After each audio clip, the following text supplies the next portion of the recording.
Okay, welcome to today's webinar on thermal energy management technologies. I'm Tony Roskilly. I'm Professor of Energy Systems at Durham University in the UK and Director of Durham Energy Institute.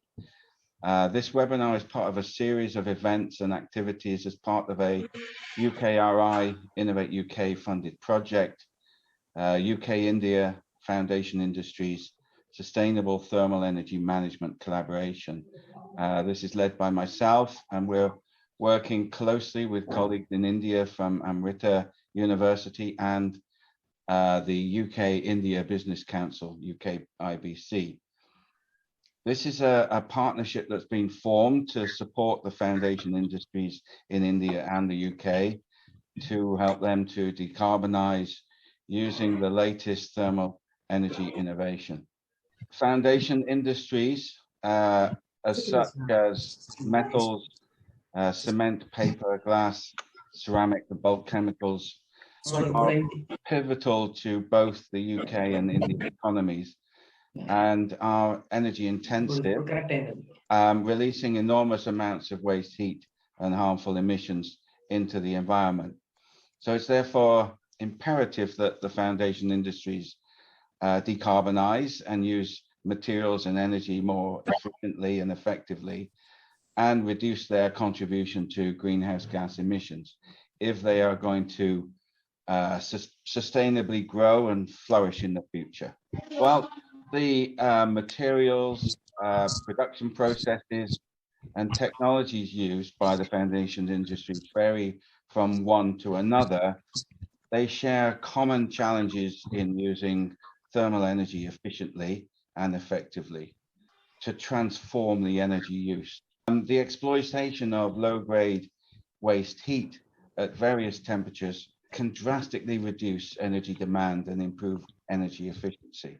So the UK-India Foundation Industries SUSTEM collaboration aims to tackle the challenges of transforming the foundation industries by focusing on optimizing and efficiency improvements and energy cost reduction through the capture, storage, and utilization of waste heat through technology innovations to exploit waste low-grade heat for power, for heating and cooling applications.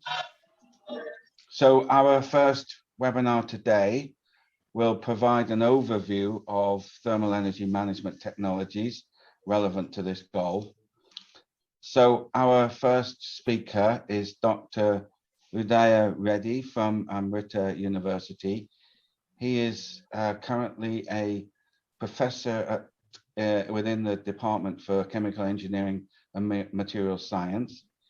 He completed his PhD in Florida Institute of Technology, and his main research is in catalysis, reaction engineering, process intensification, heat transfer improvement, and cogeneration cycles, and also process modeling and simulation. So over to you, Udaya. So thank you, Tony, for the nice introduction. I'll quickly share my screen. So again, thank you very much. I'm happy to share on the topic thermal energy management solutions that are developed at Amrita as part of a collaborative effort between Durham and Amrita universities on thermal management technology towards decarbonization. So in the next 15 minutes, I'll be presenting on these outlines. The first, I will be introducing on the importance of the thermal management for the decarbonization, and followed by the different sources of waste heat, especially in foundation industries, be it glass, ceramic, foundry industry, steel, whatever it is. So what are the different sources of waste heat in the primary foundation industries?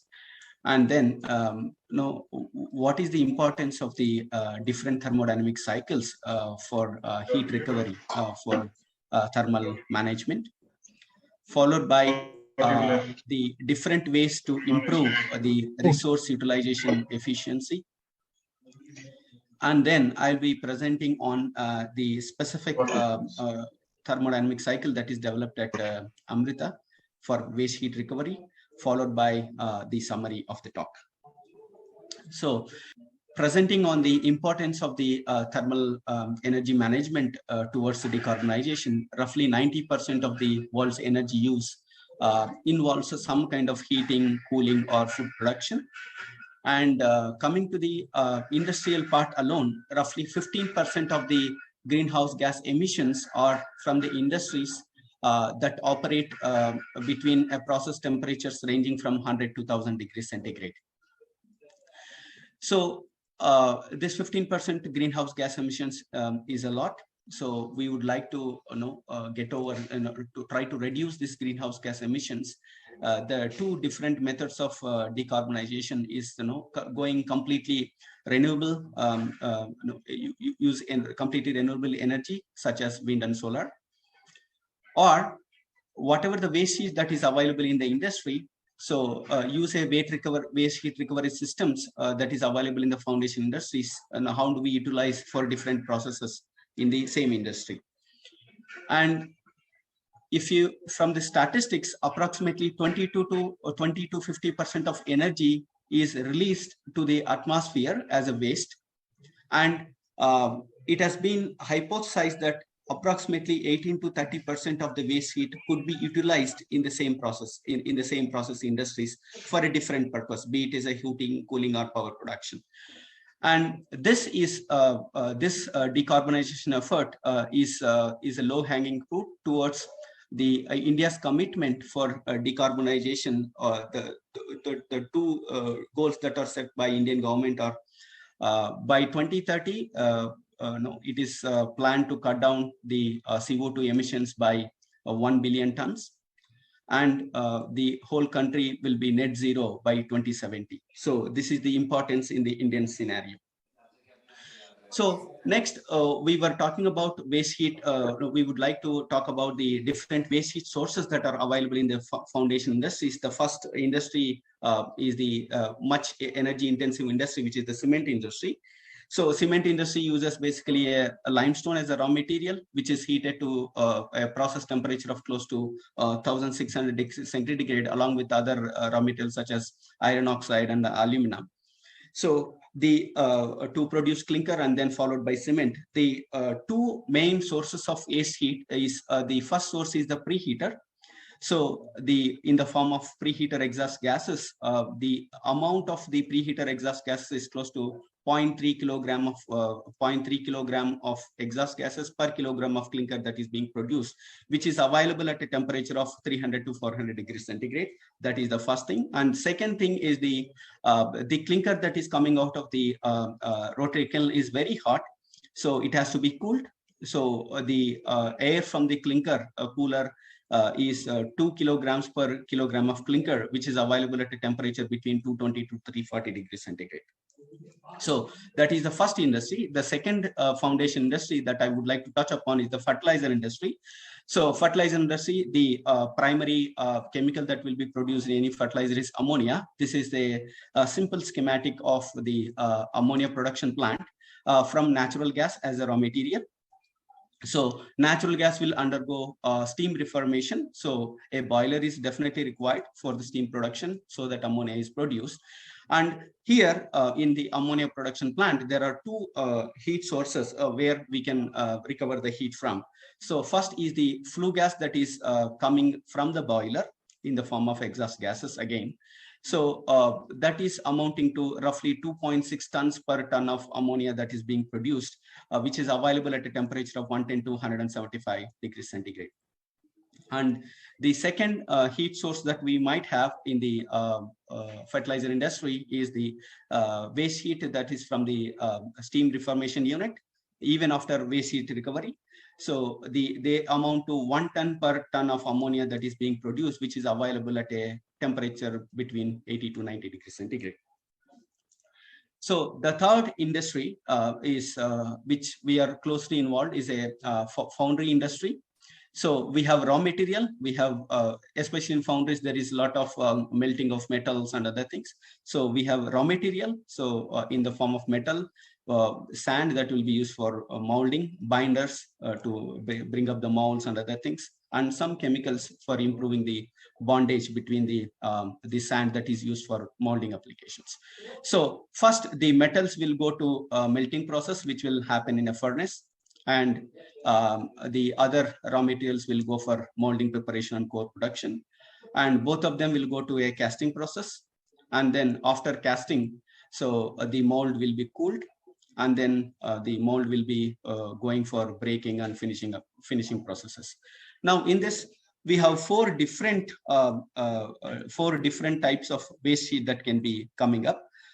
Unfortunately, I don't have the amounts at this moment, so we are in interaction to get this details. So first, we will have hot sand at a temperature between 80 to 100 degrees centigrade. Hot water in the temperature, which is basically used for cooling of the sand. That is how we get the hot water, somewhere between 40 to 50 degrees centigrade. And mold cooler, so the mold cooling where generally uses air for mold cooling, so we will have air temperature between 90 to 170 degrees centigrade. And we have additional auxiliary power generator in a specific industry where the exhaust gases from the basically it's a diesel generator set. So the exhaust gas temperature would be somewhere between 80 to 90 degrees centigrade. So if you look at the general range of temperature that we have for waste heat recovery varies from 40 to 400 degrees centigrade depending on the industry. So now we understood what is the different sources of waste heat. Now we would like to understand what are the different ways that we can recover this waste heat. So generally, three thermodynamic cycles have been used for the thermal management for waste heat recovery. So one is the organic Rankine cycle, second one is the Kalina cycle, and the Goswami cycle. I will be touching all of this in a brief in the upcoming slides. So organic Rankine cycle, which is in line with the steam Rankine cycle that is generally used for the in the thermal power plants for steam production and further electricity generation. So here in organic Rankine cycle, the working fluid is not water, not steam. It is completely different. So generally for organic Rankine cycle, a low boiling working fluid is preferable because of the boiling temperature. Now, what will happen in an organic Rankine cycle is that we have primarily a low pressure fluid, which is pumped to high pressure and then vaporized with a heat source. This heat source is our waste heat that is coming up from the foundation industries. So we have high pressurized and high temperature vapor, which is expanded in a turbine where we get the electricity generated, which is at the exit of the turbine, we have a low pressure vapor, which is further cooled and condensed and goes in a cyclic fashion. So coming to the choice of working fluids, we have butane, pentane, hexane, toluene, silicon oil, or refrigerants such as R134 and R123A. So the choice of these working fluids is completely depend on the heat source temperature. Remember, we have a wide range of heat source temperature, some from 40 to 400 degrees centigrade, and the boiling temperature of the fluid at the working pressure. So please note, we would like to highlight that the choice of working fluid also affects the overall cycle efficiency.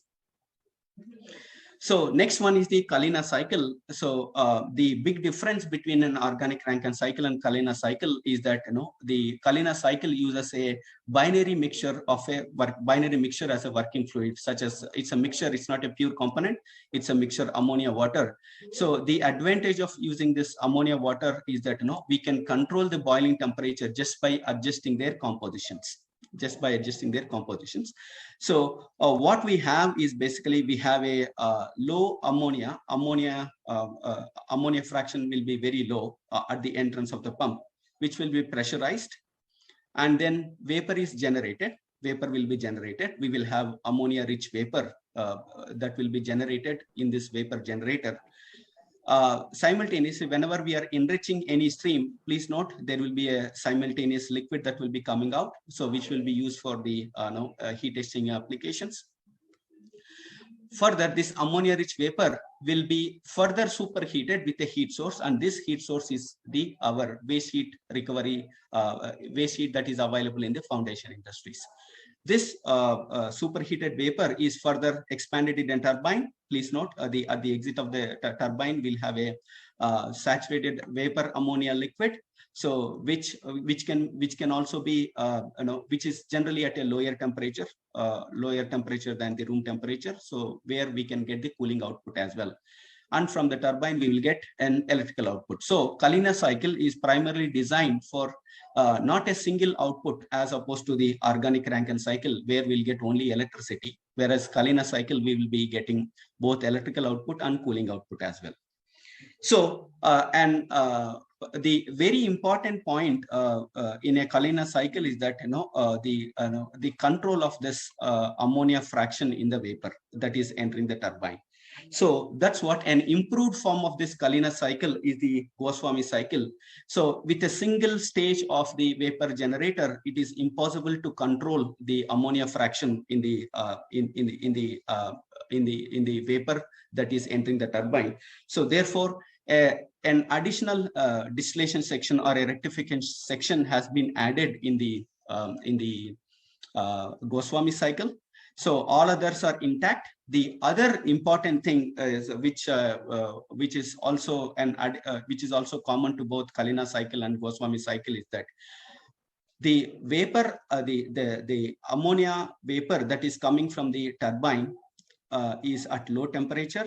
So where we can probably use a heat exchanger to get a cooling output, so which can be used for the refrigeration purposes. The ammonia vapor will be absorbed. Please note the ammonia vapor is highly concentrated, so we cannot directly send to the vapor generator. What will happen is that both in Kalina cycle and Goswami cycle, it is an absorber stage is used where ammonia vapor is absorbed into a low fraction ammonia water solution and then it is further recycled in the overall cycle. So please note both in Kalina cycle and Goswami cycle, binary mixture of fluids are used. General working fluids that are preferred is ammonia plus water, especially for low temperature applications, and lithium bromide and water for high temperature applications. So the choice of working fluid, not only the choice of working fluid and the choice of the ammonia fraction in the vapor will also depend on what is the ratio of power, that is the turbine output, cooling output that we are getting from this heat exchanger, and heating that we are getting from this heat recovery heat exchanger. So that the choice of working fluid and the ammonia fraction or any low boiling component fraction will purely depending on this ratio of these outputs. So now, if you look at, so there are three, I would like to present upon what is the importance of heat transfer in a thermodynamic cycle like this, where we are there is a possibility to get all the outputs. So we will be able to get heat as an output, electricity as an output, and a cooling or refrigeration as an output. So there are three heat exchangers. So one we are calling it as a superheater. The other one is called as a low temperature heat exchanger, where we get the cooling output from, and there is a heat recovery heat exchanger where we get the heat output from. So how in the next slide, what I'm going to present is that what is the importance of this heat transfer in such a thermodynamic cycle, so which will improve the efficiency of the cycle. So if you look at the theoretical power maximum, theoretical power efficiency for any thermodynamic cycle is given by simply Carnot efficiency, which is 1 minus Tc over Th. There is one way to improve. This is one way to improve the efficiency of the cycle, is that either you decrease the heat rejection temperature or increase the heat source temperature. Right? These are the primary idea to improve the theoretical maximum efficiency. There is another way to improve the efficiency, which is called as the, especially in a Goswami cycle, which uses a conventional shell and tube heat exchangers. The conventional shell and tube heat exchangers are not good for improving the heat transfer. The heat transfer efficiency is given by, especially if you have only a sensible heat exchange, it is NTU divided by 1 plus NTU for sensible heat exchange. And for boiling or condensation, it is 1 minus exponential of negative NTU, where NTU is nothing but the number of transfer units that are available for heat transfer, which is given by UA divided by M dot Cp. So where U is the heat transfer coefficient, A is the area available for heat transfer divided by the MCP for whichever is the fluid, whether it is for the hot fluid or cold fluid, whichever is the minimum, right? So now this graph says that what will happen to the heat transfer efficiency as a function of the number of transfer units. So it is clearly seen that when the number of transfer units increases, both for sensible heat exchange and the two-phase heat transfer, the efficiency will improve as a function of with increase in the number of transfer units. So the minimum desirable number of transfer units is greater than 5 for Goswami cycles at all the 3 places. So, and this is the key for improving the heat transfer efficiency. So how do we improve the number of transfer units is that either you increase U, that is the overall heat transfer coefficient, or you increase A, which is the area available for heat transfer. And this is the primary idea that we started with. How do we start increasing the improving the heat transfer efficiency? So at these 3, one is that the one thing that we have done is we have also increased the heat source temperature. So instead of using a 90 degrees so flat plate solar panel, we have gone for a concentrated solar panel to improve the overall efficiency. That is basically primarily the increasing the heat source temperature. And the third is the second thing is that at these 3 places we have replaced the conventional heat exchangers with the microchannel heat exchangers. So initially we have simulated this with Aspen HYSYS. So we found good we expected the results in simulations were expected in line with our expectations. That's when we went and fabricated the microchannel heat exchangers for those 3 places. So this microchannel heat exchanger, what we have designed is 10 times more efficient heat transfer when compared to the already available Velocis microchannel heat exchanger. So what we have optimized is, we have optimized the channel width, the channel length, and the channel depth. So which is basically the aspect ratio. Those are the things that we have to optimize to improve the number of transfer units. Now, we have also tested this microchannel heat exchangers for those 3 places in the Goswami cycle. This is our test bench facility, which has temperature measurements, pressure measurements, and we have a recirculation chiller that can go from -40 to 220 degrees centigrade, and we have heaters in order to test for the heating applications as well. So, and this is the important results for the 3 heat exchangers in comparison with the shell and tube heat exchangers. One is the superheater, which works between 170 to 250 degrees centigrade. With an ammonia fraction, we have tested between 0.85 to 0.98, pressure of 5 bar to 24 bar. And the number of transfer units have been found to be 8.75. And in comparison, you can look here, if I say that the UA ratio is for a tubular heat exchanger is 1, for the microchannel reactor that we have developed, it is 1000. So the UA value is 1000 times higher for a microchannel heat exchanger. And for the second heat recovery heat exchanger, which is basically exchanges the liquid that is coming from the vapor generator that exchanges heat with the fluid that is entering the absorber. So again, it's the ammonia fraction is very low. It's a low ammonia water, somewhere between 30 to 40 degrees centigrade, and which is the exchanges heat with high ammonia liquid between 70 to 94 degrees centigrade. Ammonia fraction that we have tested is again 0.85 to 0.98, but the corresponding the liquid ammonia fraction in the liquid is 0.27 to 0.64. Again, pressure is ranging from 5 bar to 20 bar. NTU have been found to be 6.4, and the UA ratio, because this is not much of a two-phase heat exchange is available. So if UA for tubular heater is 1, and for the microchannel heat exchanger is 466 times when compared to the shell and tube heat exchanger. And coming to the third, which is the cooler heat exchanger, which is basically where we get the cooling output from. We have heat exchange between cold ammonia vapor, that is between 2 to 12 degrees centigrade, to water temperature, which is 6 degrees to 25 degrees centigrade. Ammonia fraction, the vapor is again 0.85 to 0.98, and the other one is purely water. So the pressure is very low, somewhere between 1 to 2 bar, and the NTU have been found to be 6.9. The UA ratio in comparison, UA for a tubular heater is 1, and microchannel heat exchanger is 525. So that is the advantage, having a microchannel heat exchanger, which will improve NTU, and therefore it also improves the heat transfer efficiency. So we have also developed this cycle for a 10 kilowatt total output. We have a parabolic solar trough for steam generation, which we have used as a heat source, which can go from minimum of 200 degrees centigrade and maximum of 300 degrees centigrade. But so far we could achieve only 270 degrees centigrade. And we have used some pH sensors and pressure sensors to calculate the vapor fraction. And this is our entire experimental setup with the data acquisition system.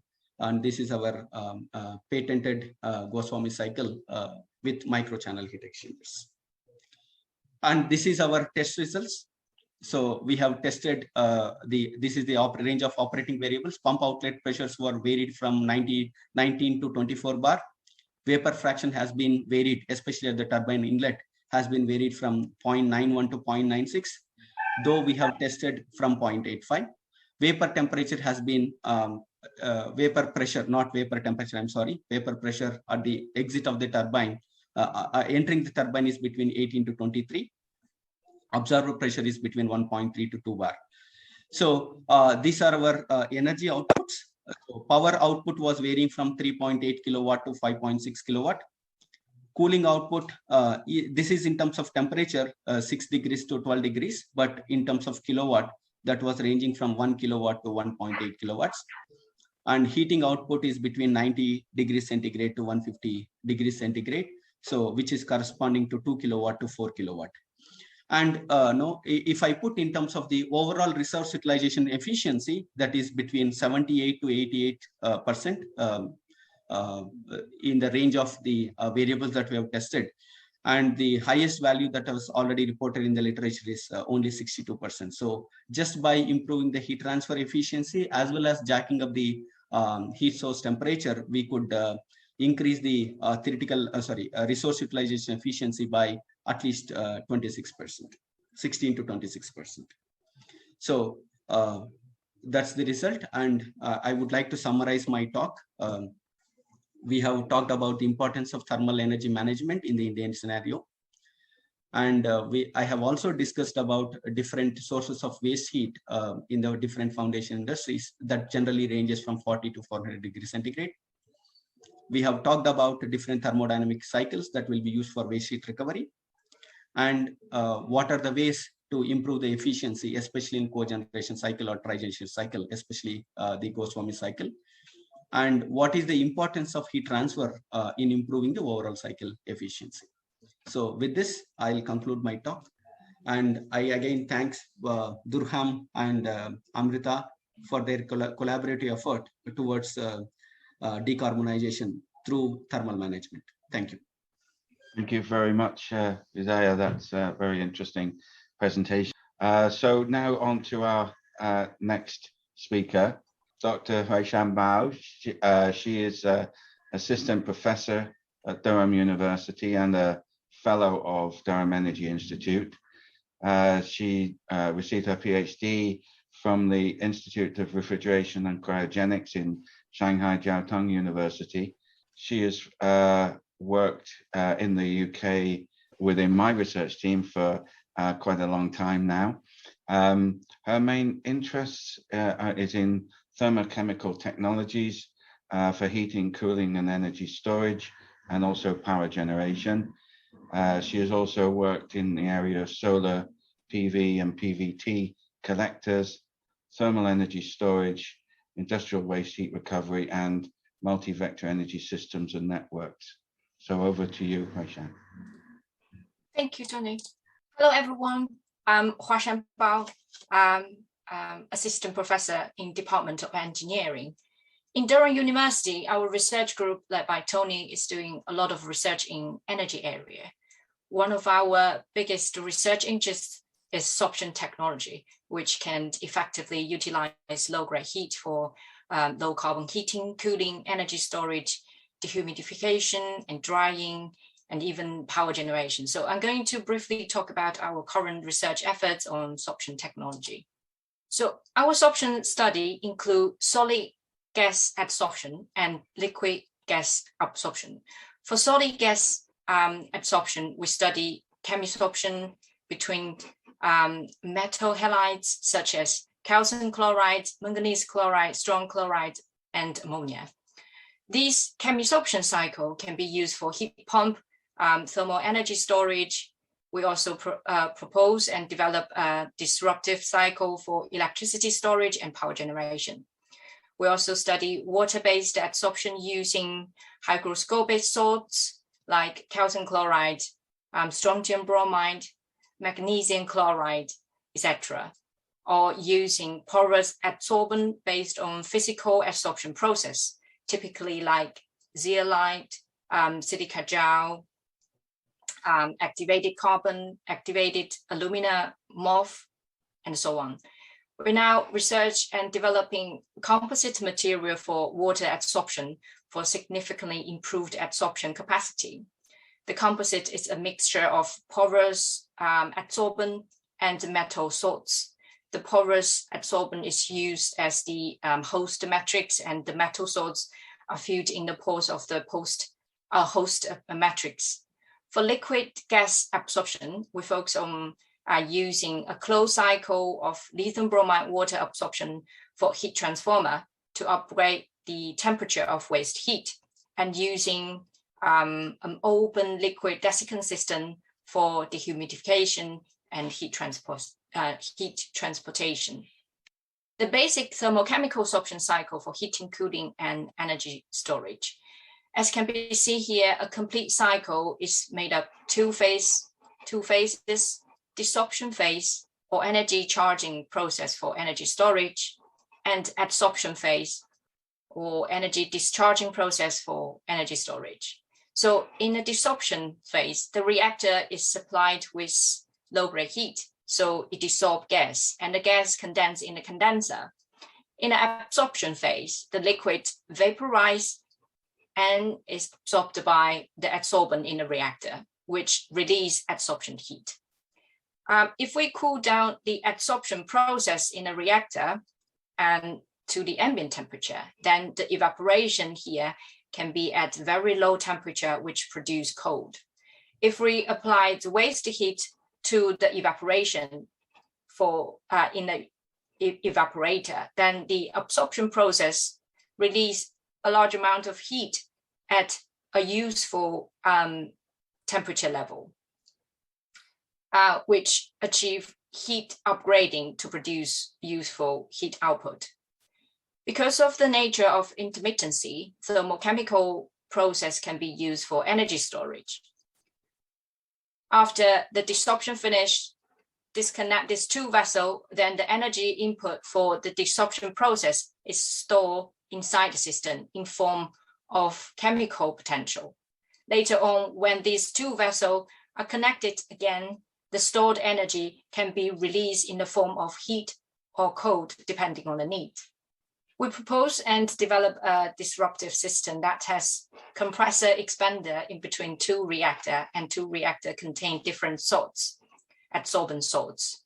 So apart from heating, cooling, and because of the involvement of compressor expander, this system can do power generation and electricity storage.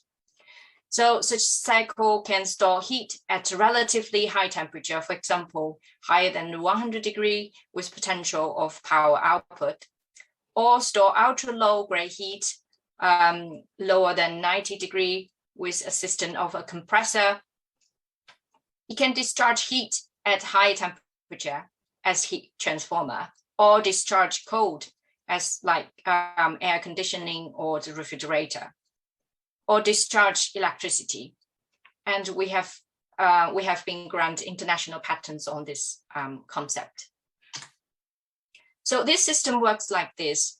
During the energy charging process, the high temperature salt vessel is supplied with low-grade heat so that the desorption occurs and release gas. And with the aid of the compressor that utilize off-peak electricity or renewable electricity, the vapor is compressed, pressurized, and absorbed by the low temperature salt vessel. Therefore, both thermal energy and electricity is converted and stored as chemical energy at low pressure, low temperature. During the energy discharging process, case 1, if the low-grade heat is used to drive the chemical reaction in the low temperature salt vessel, which release refrigerant vapor to the high temperature vessel, the refrigerant gas passes through an expander to generate electricity. Alternatively, energy discharging case 2, if again, the low-grade heat is used to drive chemical reaction in the low temperature salt vessel, but the expander is bypassed, then the heat can be, so the refrigerant vapor directly absorbed by the high temperature salt vessel, then the heat can be upgraded to a higher temperature level at the high temperature vessel. Or discharging process case 3, cooling can be provided by not using any low-grade heat, but just allow the low temperature vessel to extract heat from the ambient surroundings, resulting in a refrigeration effects. We have obtained some preliminary results of this system. The round-trip efficiency of electricity storage is higher than 100% when the heat supply temperature higher than 50 degrees, if using calcium chloride, sodium bromide cycle, or the heat supply higher than 60 degrees using manganese chloride, calcium chloride working pair. The temperature lift of upgrading heat is up to 75 degrees if using this working pair, manganese chloride and sodium bromide. The thermal efficiency of upgrading heat is 0.3 to 0.5. Thermal efficiency of refrigeration is around 0.7 for refrigeration temperature at 0 degree. The thermal efficiency of power generation is higher than ORC organic Rankine cycle at the waste heat temperature range from 120 to 180 degree. So we have built the test rig as shown here to measure the equilibrium and kinetic performance of salt ammonia thermochemical adsorption. Here we have 2 reactors contain strontium chloride and manganese chloride as the working pair, and 1 condenser evaporator as this tall tower. The salt is changeable, which allow us to test the different type of salts.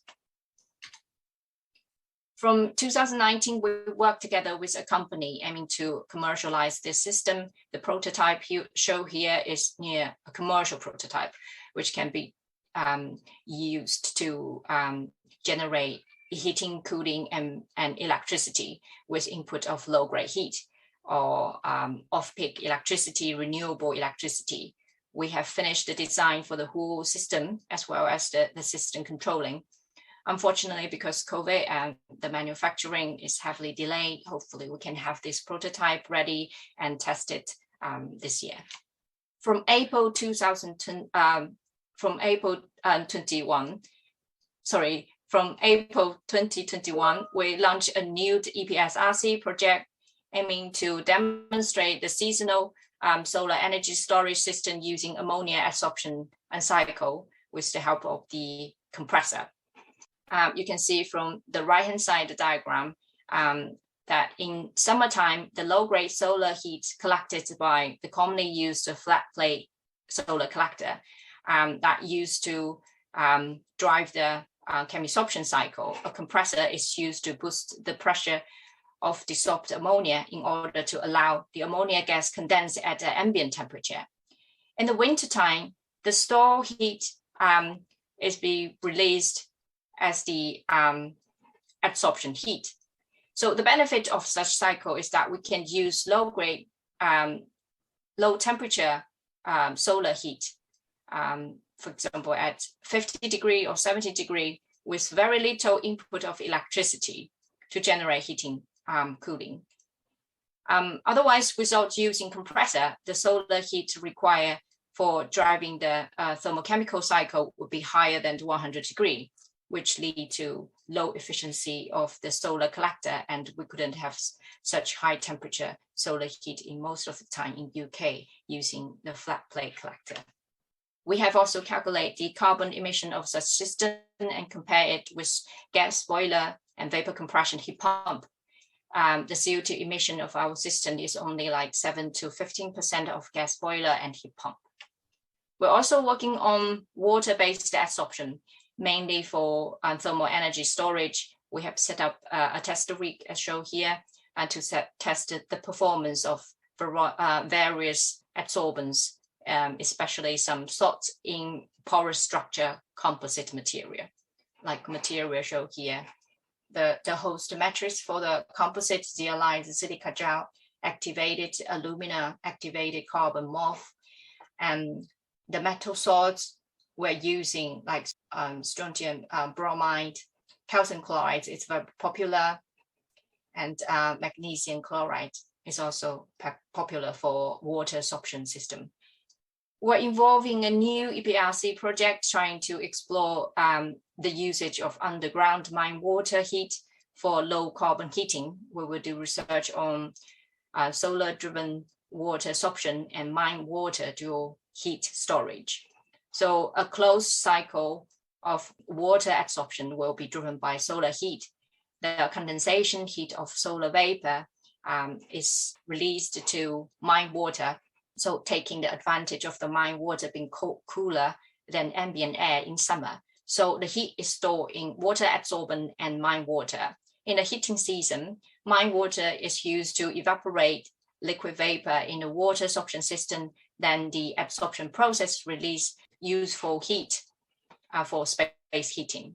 So in this project, we will do thermodynamic analysis, lab scale test build simulation, and more importantly, we will build a demonstrator and do on-site test on the Glasgow observatory. For liquid desiccant study, we have done some case study of using liquid desiccant system to do ultra low grade heat recovery like 40 to 50 degree. The one show here is for Nissan paint shop waste heat recovery.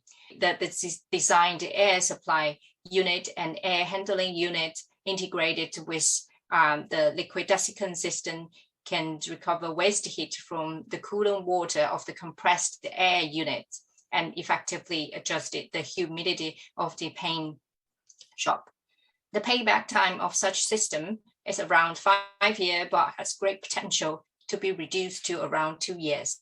In another EPSRC project that we are involved and collaborating with many other universities in the UK now is to do the research on liquid desiccant heat transportation. Waste heat in an industry plant can scatter in many places, and the same as the energy demand on site. So in this project, we will study the possibility of using multiple liquid desiccant regenerator and multiple absorber to do waste heat collection and release useful heat in different places. Heat is released for dehumidification or drying or cooling, integrated with evaporative cooling. And that's all that I would like to share with you present today. Thank you very much. Okay, thanks very much, Huashan.